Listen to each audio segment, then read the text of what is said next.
Shaun, we are now going to move on to our team topic because, man, quarterback, it's always an important topic, right? And it's always a hot topic. And I feel like sometimes it's like part of me doesn't even want to talk about the quarterbacks because it's so played out. Like that's all, like everybody's taking full advantage of the quarterback battle by talking about it ad nauseum so they can get those clicks up. You know what I mean? But the reality is it does need to be talked about.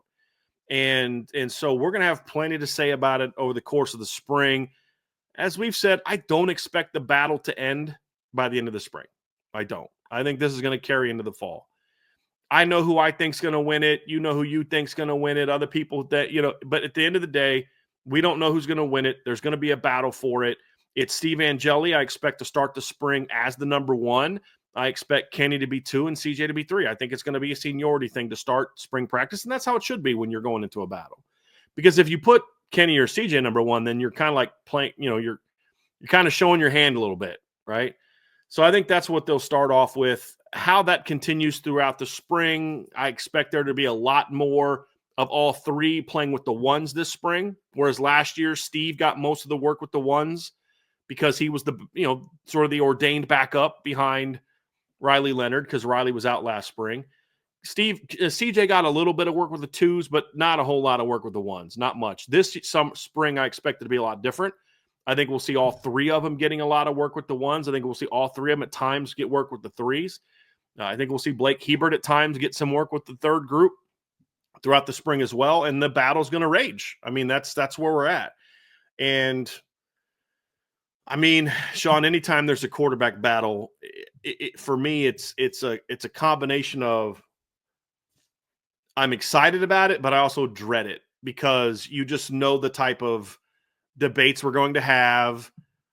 People get a little emotional about sports. I mean, we got a flipping governor of a state whose roads I just drove on that needs a lot of work and attention, threatening to sue the NCAA because his team didn't make the NCAA tournament. I'm like, y'all, we are losing our way right now. We are losing our way. But I love sports, and it's a hot topic, and that's great for us. But at the same time, it's just some of it just can be a little bit ugh. But the exciting part is also that this is going to have such a huge impact on this football team. As we saw last year, the starting quarterback was outstanding, and guess what? Notre Dame goes all the way to title game. The year before, a little bit disappointing quarterback play, team disappoints. Year before that, injury at quarterback, disappointing quarterback play, team disappoints. Year before that, a little up and down, but good enough for them to go 11-2. Notre Dame needs to be good at a lot of positions to compete for championship. Quarterback is one of them. And this next few months are going to tell us if they have a quarterback capable of getting this team back to the promised land, which is a chance to play for a national championship. I think for me, the things I'm going to be looking for is how things start to play out. We're going to reach out to recruits, look at it through their eyes, very interested also in the opportunities and the connection between the quarterbacks and the wide receivers because of non-participants at the wide receiver position. I think there's a direct correlation to performance with the quarterbacks as well, and how both positions can impact one another when it comes to this race, right? Is a connection between CJ Carr and the people that came in with him in his class. Is it natural? Does it give him the ability to show his wares? It doesn't give them the ability to climb and make an impact during the spring, right? Steve Angeli pretty much has been here, the respect he has, the command of the offense. Does that show itself? And does he rise to the occasion? Malik Zaire told me something. He said, look, we know pretty much what Steve Angeli can do. Can he show the team that he has another gear? That is going to be something, because you have to elevate the team. It's not about your play. Do you have the ability with your play to elevate the team? And you can say what you want to say about Riley Leonard and critique him all you want to. He had something that when it was needed, he could elevate the team. Marcus Freeman, I believe, is going to be using that blueprint, knowing that he just ran the gambit. He knows what's going to be needed throughout a long season to get back there and to eventually hoist the trophy. So now, which guy I'm watching to find which guy can show me in different situations that he can elevate from his play or either his mind, his knowledge, pre-snap, post-snap, off-script, everything. Can you those go elevate together? the team? Yes. The mental and the physical goes together. Yeah. Because some people might look at Steve Angeli physically in comparison to the others and say, well, there's no way he can elevate the team. Hey, that's why you have things that are off the script of physical. They're called intangibles. Like, can he show that he has the intangibles to be able to allow him to do that? The other quarterbacks with giftings probably have the physical giftings to be able to do that in certain ways a little bit more. I think it's going to be very intriguing. You said, I don't have a favorite. I'm going to be honest with you. I don't have a favorite. I don't like right now. If you ask me today, who do I think? I'll be like, yo, I can literally see a path for all three. I literally don't know. If you ask me to guess, I would probably say a particular person just based upon all of the criteria. Mm-hmm. But other than that, I think it puts Marcus Freeman in these are problems that you want to have as a head coach. Outside of just knowing who your guy is, talent or elevated talent in the room that is diverse is a really good position. And I think this is going to tell us a lot about Marcus Freeman, because I think this is the first time where either he has not had to go to the portal to find somebody because he does not believe necessarily in what he has in the room. This is where this head coach believes in his room, right, and believes in all three guys in a different way. And now he gets to evaluate that from a place of, I believe. That is very different. So I'm going to be very interested in how he conveys it when he meets with the media during the spring, and then how it goes about into the fall as well. It's going to be him. It's going to be a reflection of Marcus Freeman as a head coach, because he's been criticized. And a lot of people said, well, man, he plays it close to the vest. He plays to the defense. He doesn't want to open up the offense. I don't think that is at times that was true. Yeah, but I think he is looking at, and this is his evaluation. He's looking at whether or not whether or not he trusts what's in the room. I think now he's in a place where he trusts not only the room, I think he trusts the offensive coordinator. I think he has a lot more trust offensively than he's had going into any other spring. Yeah. At the core, he's always going to be a defense first guy. We don't run away from that. That's a fact. But does he have a willingness, because he has more trust in the staff, quarterback, and the talent on offense, and the offensive line? Let's mention that as well. I think he has a lot more belief in this offensive line and what they can be in protecting the quarterback in comparison to last year, even before Charles Jackson got injured, because what he lost was significant. That was significant. Yeah. So for me, I think it puts him in a place to now not have to worry as much and just really now sit back and evaluate a lot of things more directly. I think he'll spend a lot more time with the offense in this offseason. I don't. I think he has to, because of the quarterback position. I think he has to have his eyes on the small things, unless we're just sitting here saying, oh, well, he just knows who he wants to be the guy. I think early in spring practice, he's going to be more with the defense, because you're installing something new. You talk about trust a lot. I don't know that there's a coach on the staff more he trusts than Mike Denbrock, outside of maybe Mike Mickens, from a coaching your position standpoint. I think when you're installing, if Al Golden was still D coordinator, I'd agree with you on that, Shaun. I think he'll have spent some time at the quarterback room. But I think when it comes to some of those type of things, I think that's where early in the spring you rely on your coaching staff to kind of push those things. And that's where a lot of your player meetings and things like that come up. But I think we'll still see him with the defense a lot early. Now, when we get to fall, If they haven't truly decided on a quarterback, then I think that's when you start to see him shift his focus more. I understand the premise you're saying, and I think I would agree with you if we weren't in a complete coaching change at the defensive coordinator position this spring. But what we have seen, though, Shaun, to your point, is it's a shift. It's a shift in era at Notre Dame, where come before this season, 3 of the last 4 starting quarterbacks were portal pickups. Yeah, Jack Cohn. And 21, you had Sam Hartman in 23, and then, of course, Riley Leonard in 24. Now, Marcus Freeman wasn't responsible for the first portal pickup. That was Brian Kelly, who went out and got Jack Cohn, who I love that pickup and still love what Jack did at Notre Dame. And they needed to go to the portal in those years. And I would have wished they wouldn't have in 23. And the reason I say I wish they wouldn't have in 23, because I wish we weren't in a situation where Tyler Buchner lost almost another full year because of injuries. You had to go to the portal in 23 when Tyler suffered yet another season-ending injury that cost him a lot of development time. And you didn't have depth behind him. You had to do that. Tyler wasn't a guy that you could look at and say, for sure, we can count on you to be our starting quarterback for 14 games next season. I understand that. As disappointing as it was, I understood that. But I don't know if you go get Riley Leonard and Sam Hartman, though, if you're someone who is so focused on protecting the ball, things like that, just as an overall theory, I don't know that those two guys, especially Sam Hartman, who was a bit of an interception guy at Wake Forest, and Riley Mills is an off-script playmaker type.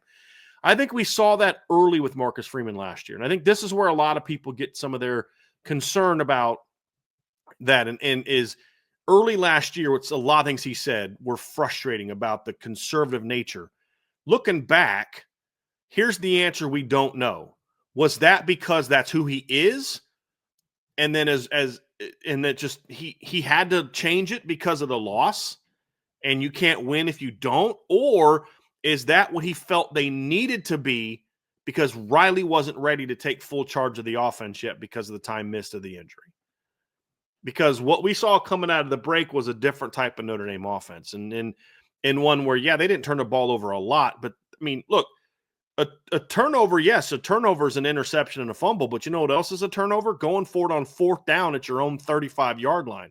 They went for it on 4th down twice in their own territory against Texas A&M.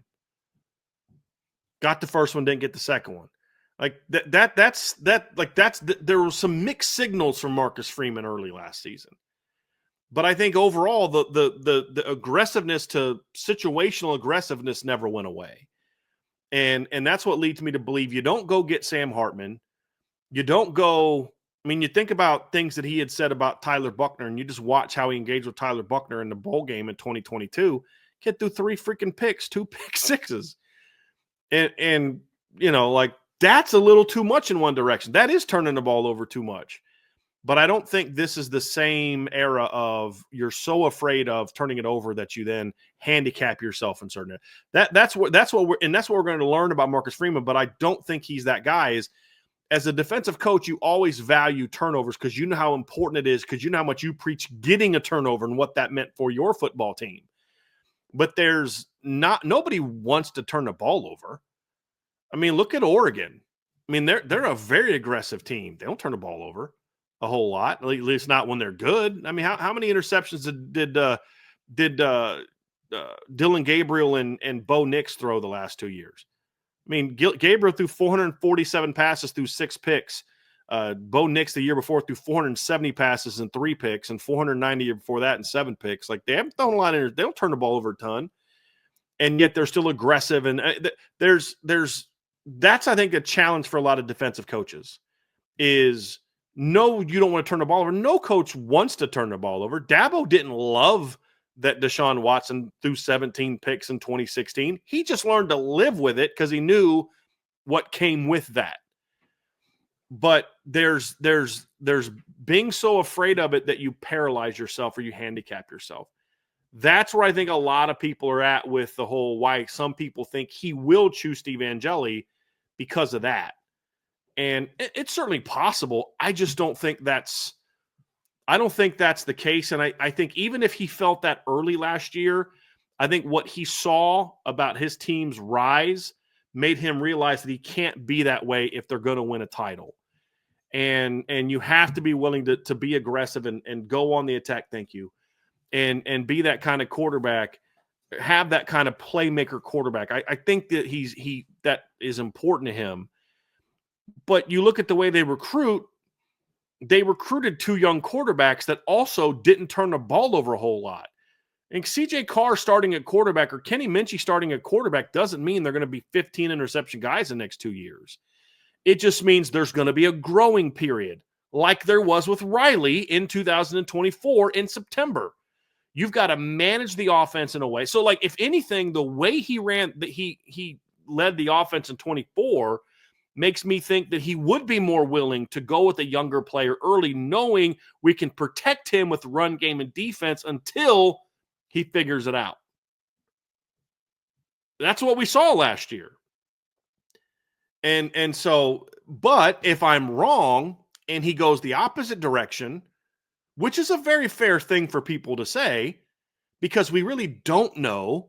We haven't been in this situation with Marcus Freeman where there's been Marcus Freeman. They haven't had a real quarterback competition since 2018. Can we be honest about that?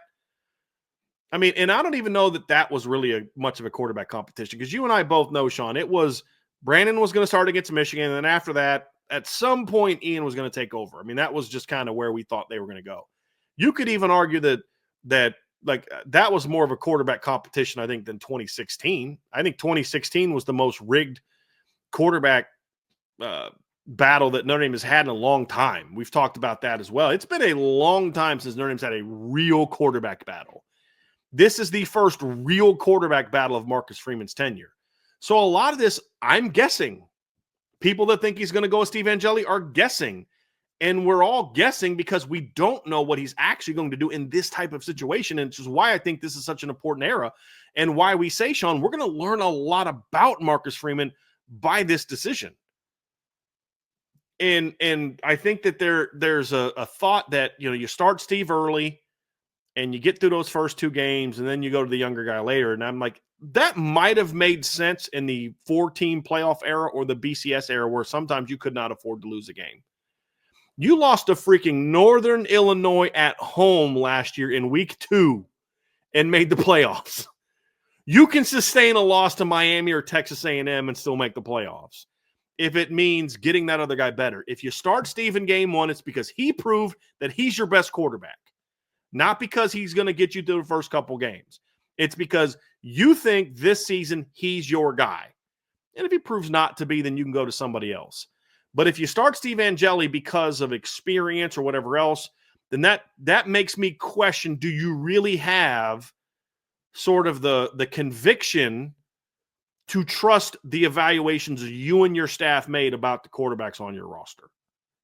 Do you have that conviction or not? Are you willing to maybe live with youthful mistakes, knowing the payoff is going to be huge? Or are you going to go with what you think is easier?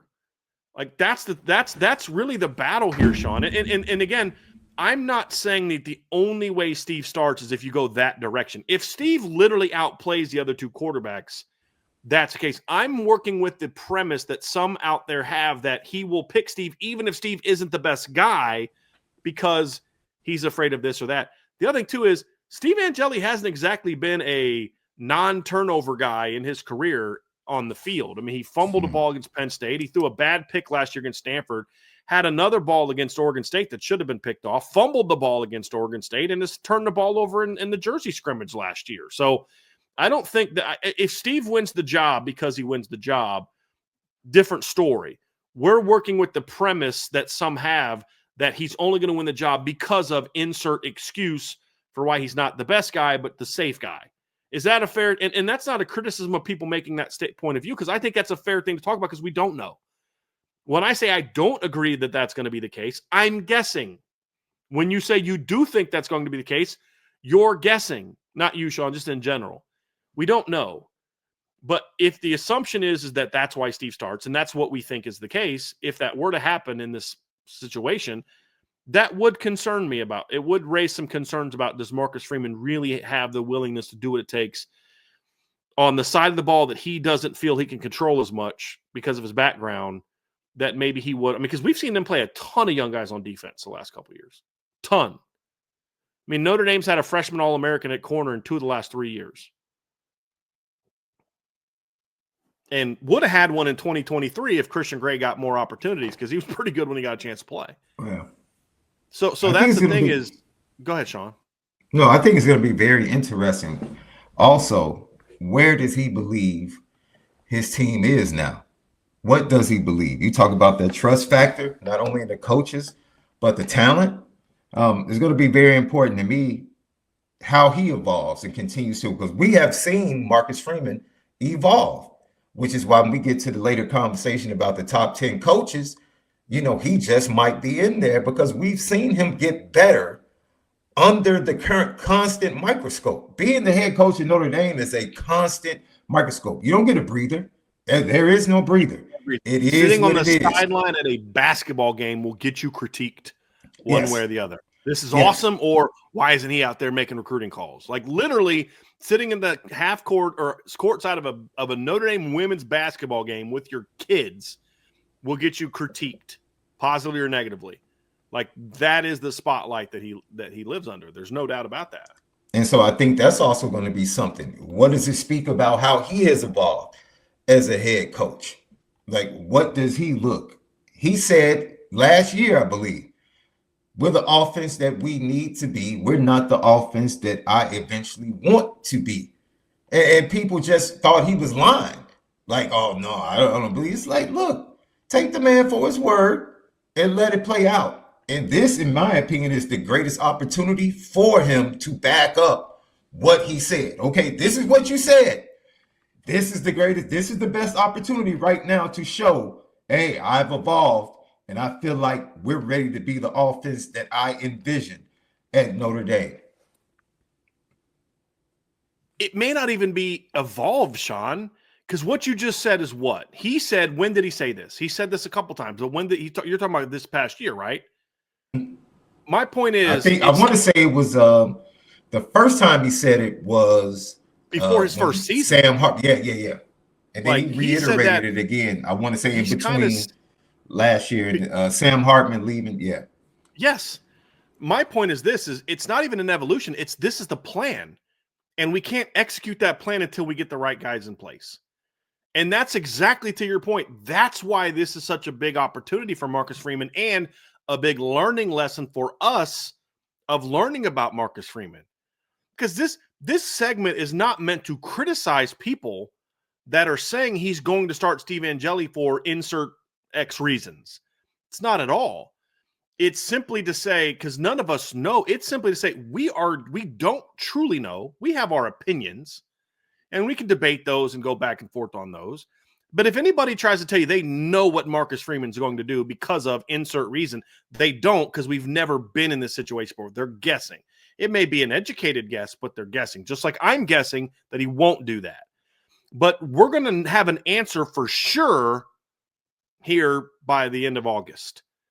And that's where I think this spring period is going to be important, Shaun, because do you allow a real competition, or is it going to be a rigged competition? You know, like there's one thing that Coach Freeman said last year and about CJ Carr, about how well CJ played, but his pushback was, yeah, but he was going against the threes. And I'm like, well, whose fault is that? You know what I mean? Like it's not like CJ walked in and was like, okay, who wants to go for threes? He go, not it. You know what I mean? It's like, you know, and he lost that not it battle, or, you know, or he rock, paper, scissoring, or read CJ Walker's like, hey, coach, man, I really want to hang out with the threes this spring. I don't really want to actually bat. I mean, whose fault is that he only played with the threes? And that's going to be the interesting part of how this spring plays out is how do they create an even battle? That's going to be a very interesting aspect to this. So there's almost a little bit of nervousness for me, Shaun, with this. Because I'll explain why. Really? I love that reaction. Yeah, I'll tell you why. Because you know what I realized as we're having this conversation, and you and I were having this conversation? It was, I haven't completely gotten rid of all my BK PTSD. Because it's like you're on the cusp. You're so close to getting the program where we think you're ready to take the next step. And we were there with Brian Kelly multiple times. After 2012, hey, you're on the cusp, build on this. After 2015, you're on the cusp, take that next step. After 2018, you're on the cusp, take that next step. And in every instance, he did something stupid that kept the program from being where it should have been. And either before or after that season. And there was always you just got to the point later, it was you just kind of knew that if a hard decision had to be made, he was going to make the easy one. Marcus Freeman's motto is choose hard. And so there's obviously, but mottos don't mean a whole lot till you're put in a hard situation and then you actually got to live it out, right? It's easy to put a slogan together until, until you're in that. Every team in the country, including 0-10 teams, has slogans. Everybody's got. Florida State had a slogan last year. Doesn't mean it meant anything. You know what I mean? It's can you live that out? And that's going to be the question: is can they live that out? And this is kind of that final piece for me because it is the unknown. It's the thing that we haven't seen before. We haven't seen him have to make this kind of decision or allow his staff to make this kind of decision. And what if he has a staff that's afraid to put a guy out there that might make some mistakes? And this is a pure hypothetical, so I'm going to mention Gino Guidugli. I'm not saying that Gino is doing this. He's the quarterback's coach. But what if Gino Guidugli is say has a big say on who's going to start, and he wants to go with someone that he feels is safer? I don't think Steve Angeli is the only safe choice. I think you can make a case that CJ Carr is a safe choice. I wouldn't agree with that, but I think there's a case you can most talented, smartest, but let's say he wants to go with the safe choice. And let's say we all believe that Steve's that safe choice, since that's what's being discussed with people. Steve's the safe choice. Does Marcus Freeman have the conviction to say, okay, I hear you. I appreciate that. But no, we're not going that way. We're going to go this way because of this. That's a big, you may not do that at strong side end or slot receiver or free safety. You're going to let Mike Mickens, who you want to start? All right, cool. Tell me why. All right, cool. Go for it. Hey, Max Bulla, why do you think so-and-so should start at will linebacker next to Drake Bowen? All right, cool. Let's get her done. Quarterback's a different animal. He knows that. It's very clear that Marcus Freeman understands that that's a different animal. Does he have the conviction to do it in that case? There's so many things that go into this, Shaun, that we're going to learn, as we said, we're going to learn a lot about, but I still just deep down, I'm a little nervous because what if he makes the wrong choice? What does that say about the future of the program? What hope does that give you and I? And I'm asking this question generally because I know how I feel. But what hope does that give you and I that he will then eventually be the guy that can take this team to that promised land when he's not even willing in this tremendous opportunity with the schedule they have in front of them that's so front-loaded that, you could have a younger quarterback get some tough lessons knowing that he's going to have the whole season to get better and better and better and then be much more prepared for the postseason. 12-team playoff and so many things that are different than what were true during the Brian Kelly era. Is if he's not willing to make that now, what hope is there that he's going to be able to do the things that are needed to take the program? That's my deep internal fear. If the decision he makes is wrong, well, what makes it a wrong decision? The season plays out how you think it should play out. If he starts Steve Angeli because Steve Angeli wins the job and Steve leads Notre Dame to the promised land, phenomenal. It's not about who he picks. It's about why he picks who he picks. That's what it comes down to. That's why we're not using specifics as much, but we all know who people think is the safe pick. And that's why I mentioned Steve in that scenario. But as I've said before, I think it's a little bit unfair to Steve to just assume that's the only way he's going to win the starting job is because of that. I don't think he's going to win the starting job if it's an open competition, but he could prove me wrong. It's more of, that's my fear, Shaun, is if he makes the wrong decision for the wrong reasons, it makes me wonder, does he have what it takes to kind of take that next step as a coach? That's my fear. You said something. I'm going to put the onus on making the decision for, can these quarterbacks make the decision for Marcus Freeman?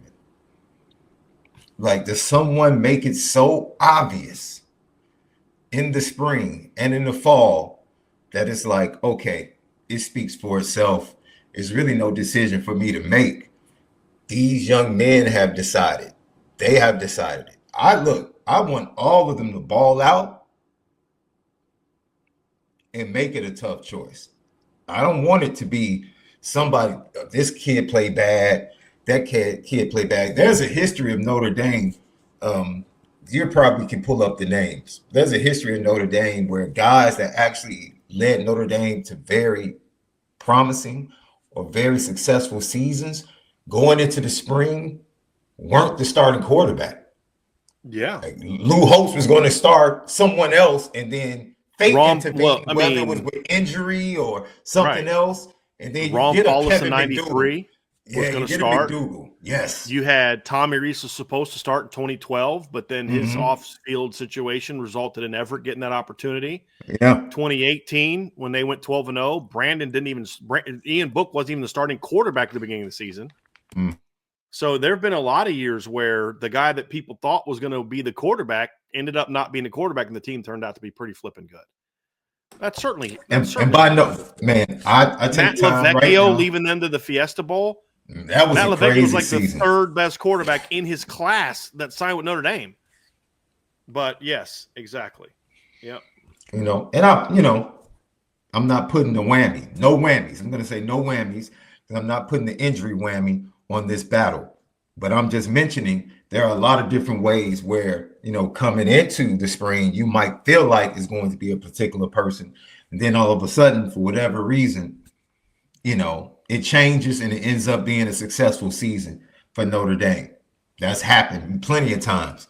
So I think Marcus Freeman is sitting pretty. I think he's pretty happy with the talent throughout this roster. Despite non-participants, I think he's going to be looking at a pretty talented team go through practices starting this week. And so the quarterback being the spearhead of that thing, I think it's going to tell us a lot about this program, where it stands, where it's headed, where this offense is headed, and what the head coach is thinking about the program. Yeah, I agree with that, Shaun. You get my nervousness, though. I mean, is that a fair thing to say? Anytime it's unknown. Let me just say this: not the unknown. The nervousness is not the unknown, but the nervousness is the what if. What if he makes the wrong decision for the wrong reasons? What does that say about his ability to be that championship quarterback, right? I mean, because we've seen a lot of coaches that have won titles have had to make those tough decisions. I mean, who was the starter for Georgia when the 2021 season started? It wasn't Stetson Bennett. It was I'm drawing a complete blank now. It was the JT Daniels. Yeah. Who you had to bench a kid in Kelly Bryant that led you to the college football playoffs and the number 1 seed to play a true freshman. Now, it was a talented true freshman, but there's a lot of coaches that don't have the balls to make that kind of decision. I mean, look, Alabama benching Jalen Hurts, who got you the title game 2 straight years because he wasn't playing well, and putting a true freshman in the game to go out there and win that second half. You got to be willing to make those tough decisions sometimes. That same year, Kirby thought he had a returning starter in Jacob Eason that gets injured, and now here comes Jake Fromm, and Jake Fromm never gave the reins back. Led them to a national championship game as a true freshman. This is, so having 3 guys that can do it, I understand the nervousness, right? But, I guess I don't feel the nervousness because it's not my decision. I would be super nervous if it was my decision. That's not what I'm referring to. What I'm referring to is more of the nervousness of what it tells us and sort of I don't want to live in that world again that we lived in for so long where there just was never that hope. Even when you convince yourself to have hope, ultimately deep down you knew there was no hope, that they were going to, you just knew Brian Kelly's going to do something that's going to keep this team from reaching its full potential. What was so exciting about this last season and what we've seen Notre Dame do is that there just seems to be a little, for me, more hope that you have a coach that is willing and able to make the moves necessary. Like last year, Shaun, to how you go from losing to freaking Northern Illinois in a game where they outplayed you for 60 minutes. It wasn't fluky. They kicked your butt for 60 minutes to the national. That team then goes to win the national, and not only to play the national, not only plays for the national title, but destroyed people all the way through until like the semifinals. You know, and then say, well, man, how's this team going to handle playing from behind? They haven't played from behind. Like, even the USC game, it was a competitive game. They never trailed, not for a second in that game. Did they trail in that football game? And it's just like they hadn't trailed in the football game at halftime or later since September 6th against Northern Illinois. How are they going to handle playing coming from behind? Well, we found out in the semifinals they were down 10-0, and we're getting thoroughly outplayed by Penn State. And no panic. All the right buttons got pushed. Team comes out second half, and you just knew after that first drive, like, all right. Like, how many times do we see Notre Dame? We felt good going into halftime, and then the second half, you're like, oh my God, I don't know what the heck they were doing at halftime. But it clearly wasn't coaching. You know what I mean? This team, polar opposite. Polar opposite. And there's just so much hope that gets instilled as you as a fan. So I'm not even talking to you right now as an analyst. I'm talking to you as a fan. As a fan of Notre Dame, that idea of if the decision is if the wrong decision gets made for the right reasons, I can live with that. Meaning the wrong decision meaning how it turns out.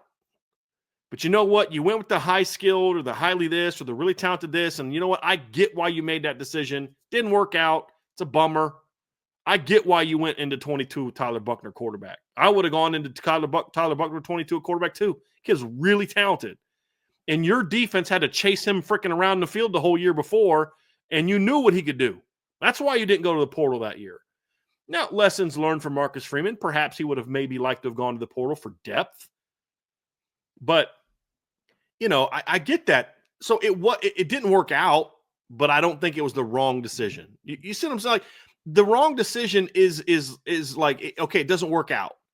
But did you make it? Did you go into it with the right thought process to where maybe with the next player that you make you make the decision for the right reasons on has the talent to take you over the hump? And that's really where I'm coming from, Shaun, is it's that concern of if he makes the wrong decision for the wrong reasons, that makes me feel like, okay, now I'm having flashbacks to the last 30 years where the coaches were just unwilling to just do what they needed to do. That's where I'm coming from. And see, that for me, I look at last year and I say to myself, this is a staff that has shown that they're willing to do whatever they need to do, even if it's mid-season, 4 games through. Like, yo, this isn't good enough.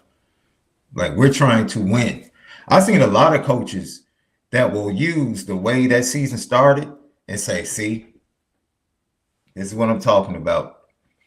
We're just not good enough to win it. And I don't think that staff has that mentality.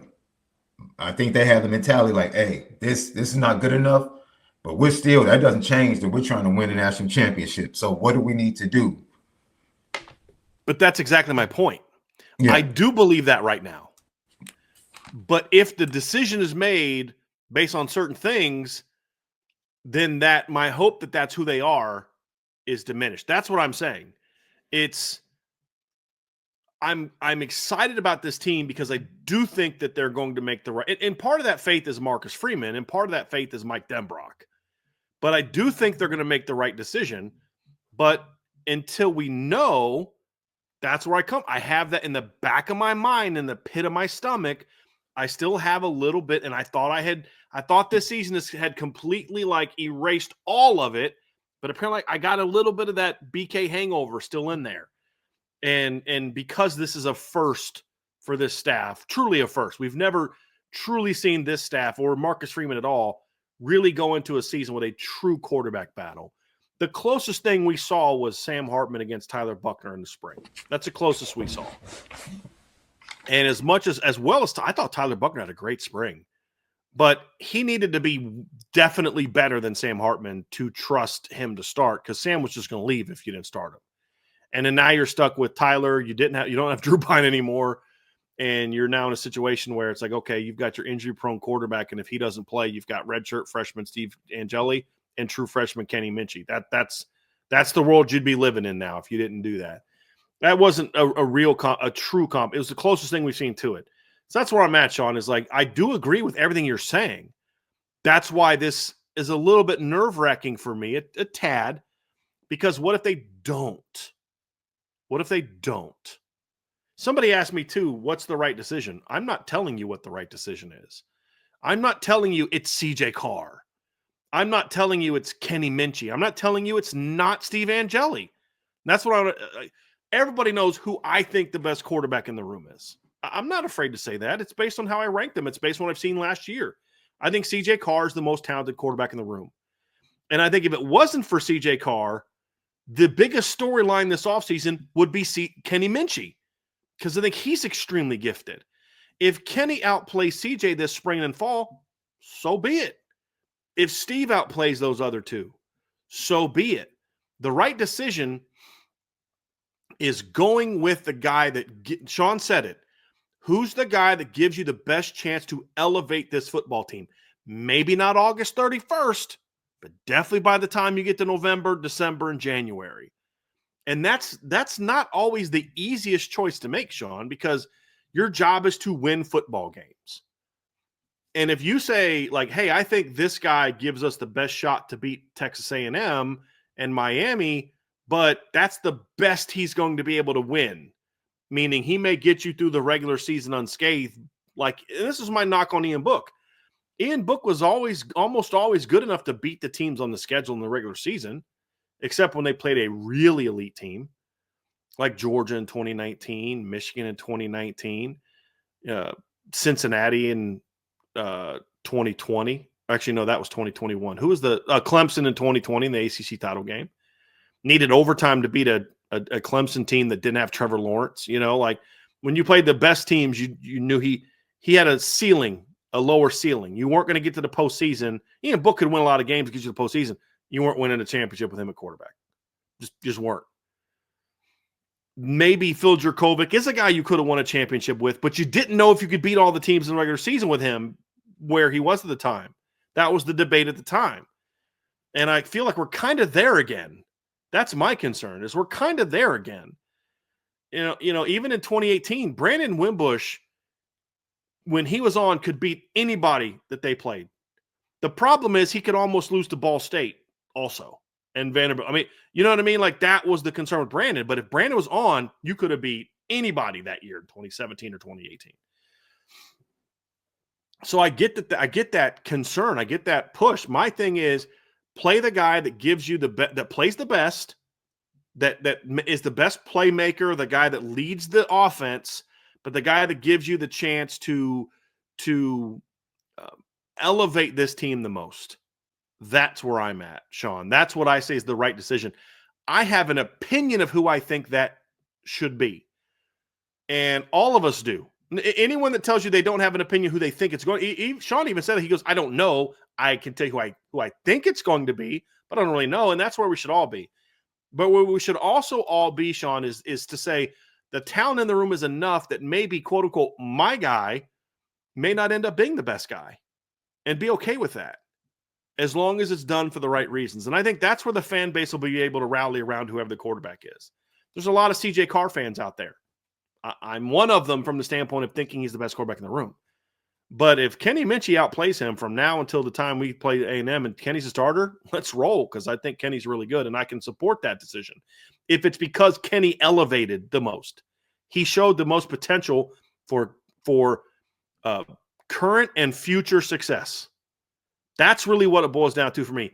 It can't just be for current success only, because now you're putting a cap on it. It's got to be current and future success. Meaning, yeah, okay, can this guy beat this team, and this team in the regular season?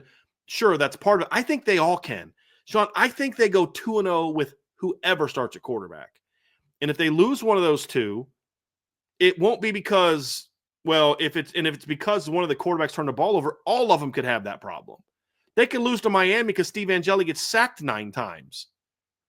They could lose to Miami because Kenny Minchie can't make good decisions and struggles to make those tough throws. They could lose to Miami because CJ Carr in his first live action throws 2 picks, including a pick 6. And that all 3 of them could lose that game, but they could also all win that game. But who's the guy that gives you the best chance to get into the postseason in December and January and beat Georgia and beat Ohio State and beat Oregon and beat Texas and beat Alabama? That's who the right decision is. So it's about present success, but also with an eye on what we're building to. And that's something I thought Marcus Freeman did a masterful job of last year was, hey, we're building to something bigger than the present moment, which means we're not going to allow ourselves to be defined by this moment and say, well, this is like he never let Northern Illinois go. But they weren't defined by that moment from the standpoint of, well, this is who we are. We just got to accept that. No, that moment defined him because like that's not who we are. That's not good enough. That's not what we're going to do. I'm never going to let you forget it because if we don't do what we're capable of, we can get back to being that team again. And I'm not going to let that happen.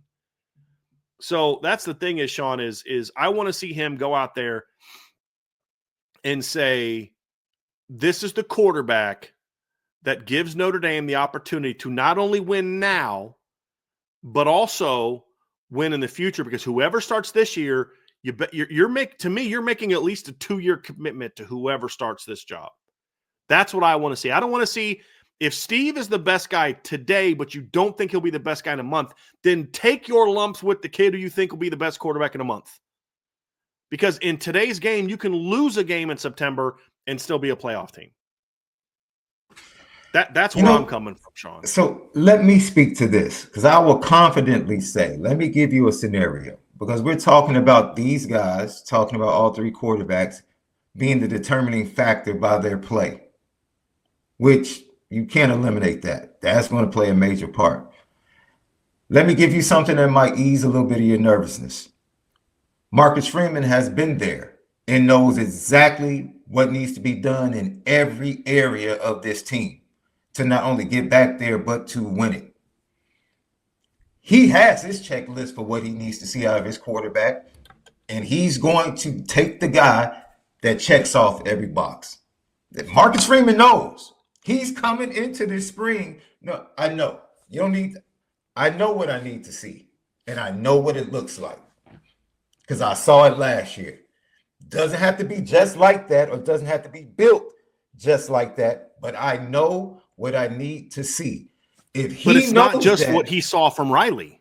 No. What I'm saying is last year's playoff run showed him that it's not just there's a theme with all the teams that were true title contenders of who did and didn't have that thing at quarterback.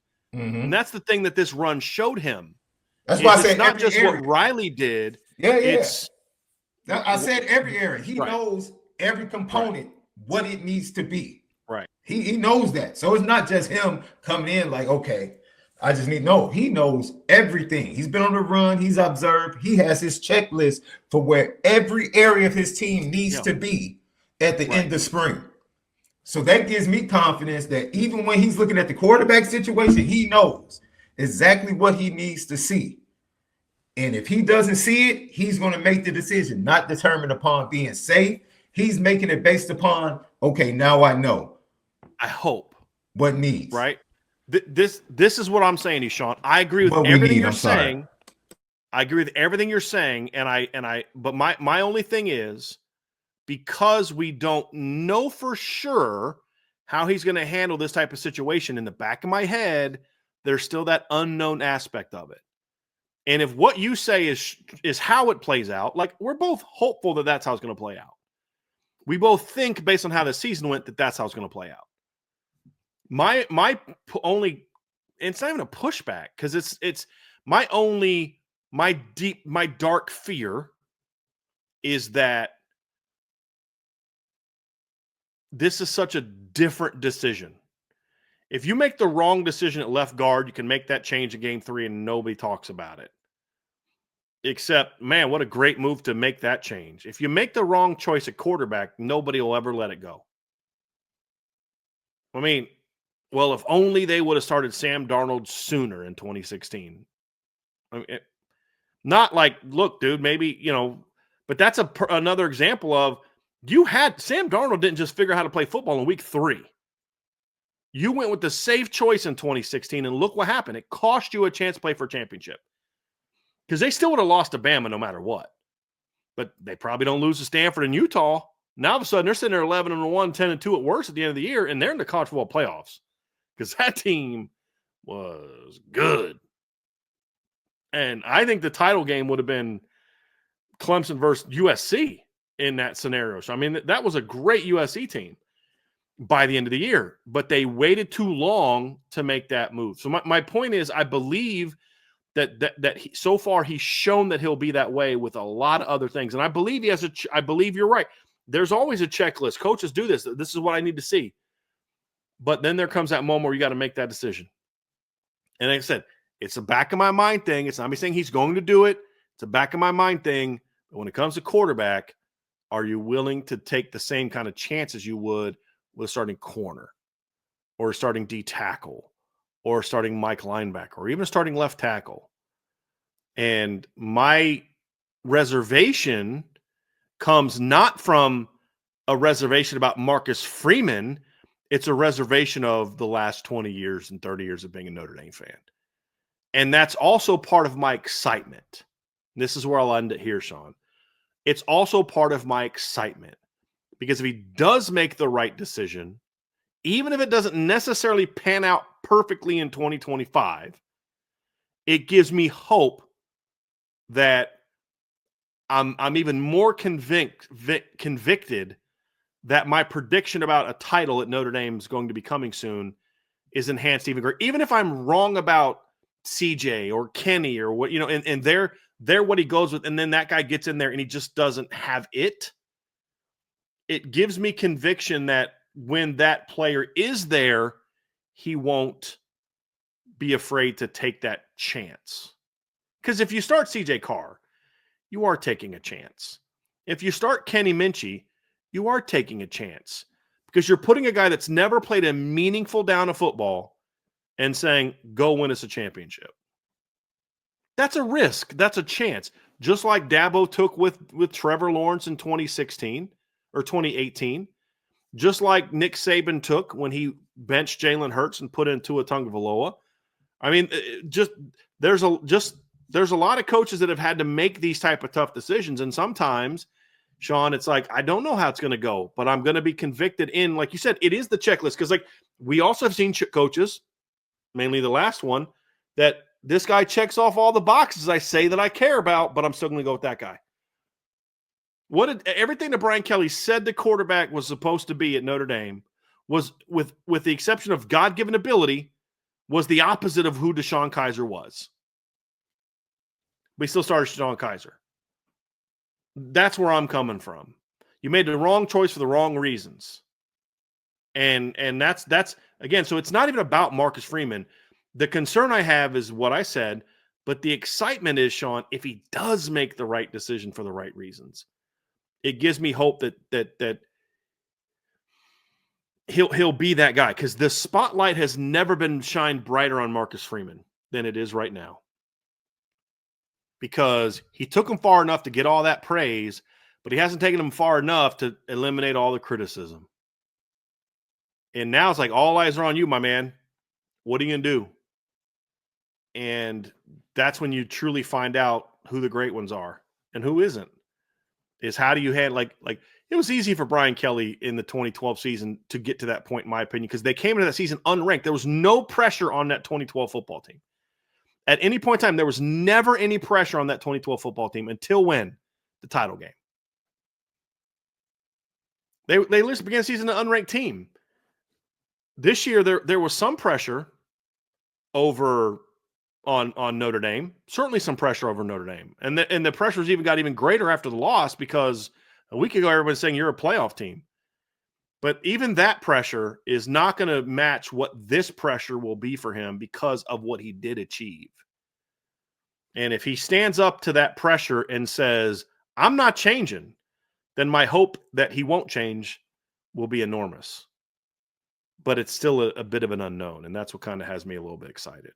And somebody asking, would have started Malik Zaire over DeShone Kizer? I've said this literally 1,000 times. Yes, I would have started Malik Zaire over DeShone Kizer. 100%. Because I knew, and Andrew, you can ask me on the board some of this, I'm not going to say in the show, I knew what kind of leader DeShone Kizer was and wasn't. And I'm not, in college, you're not running an NFL draft minor league system. You're trying to win football games in college football. And I know what was on the inside of that guy and what wasn't. So that's also, Andrew, that's a really childish response, dude. Seriously? Come on, dude. Be better than that. I'm sorry. I thought for a second there you were trying to have a grown-up conversation. That's my bad. We'll move on. I started to tell you let it go because I already knew where it was headed. Yeah. So that's my bad. I thought we were going to have like a real grown-up conversation. So that's my fault.